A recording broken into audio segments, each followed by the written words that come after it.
హరిశ్చంద్ర మహారాజు వాలినంగడి పంపి కులయీను గొలువడా జగతి అందు నాతిగట్టిన చీర నరుడు రెండుగా తీరి పణతి నట్టడవిలో వాసితనుడ బ్రహ్మతల తెగ నరికి బ్రహ్మస్త్య దోషాన శంకరుడు విరుగడా జగతి అందు ద్వాపార యుగమందు ద్రౌపది దేవికి 5 పతులైరీశమునందు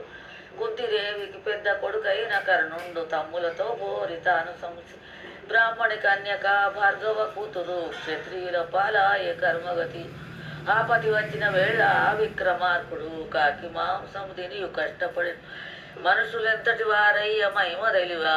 వాస శ్రీధర్మపుర నివాస వాయుమాం శ్రీకృష్ణ పరమ పురుష నీకేమి దాగెరా నా కొంగు వట్టేవు మా ఎత్త వెంటేను మాటవచ్చు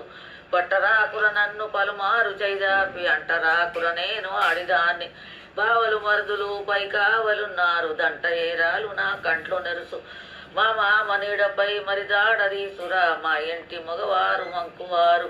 పోర నీకేల సుంకంబు పొద్దు ఓదా గొల్ల చల్లకు సుంకంబు కొనగరాదా.